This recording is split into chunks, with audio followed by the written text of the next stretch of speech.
which after God is created in righteousness and true holiness.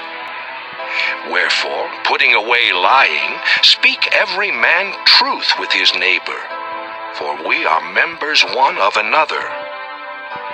Be ye angry and sin not. Let not the sun go down upon your wrath, neither give place to the devil.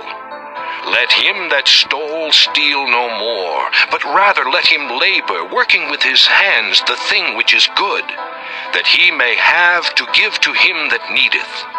Let no corrupt communication proceed out of your mouth, but that which is good to the use of edifying, that it may minister grace unto the hearers. And grieve not the Holy Spirit of God, whereby ye are sealed unto the day of redemption.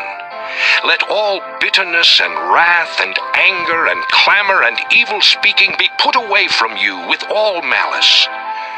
And be ye kind one to another, tender-hearted, forgiving one another, even as God for Christ's sake hath forgiven you.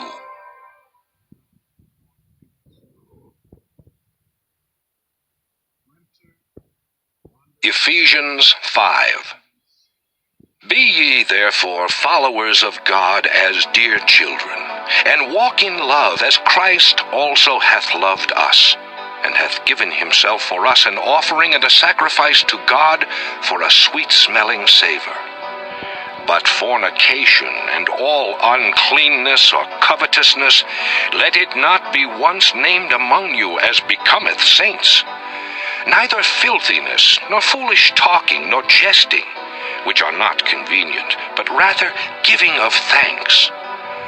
For this ye know, that no whoremonger, nor unclean person, nor covetous man, who is an idolater, hath any inheritance in the kingdom of Christ and of God. Let no man deceive you with vain words, for because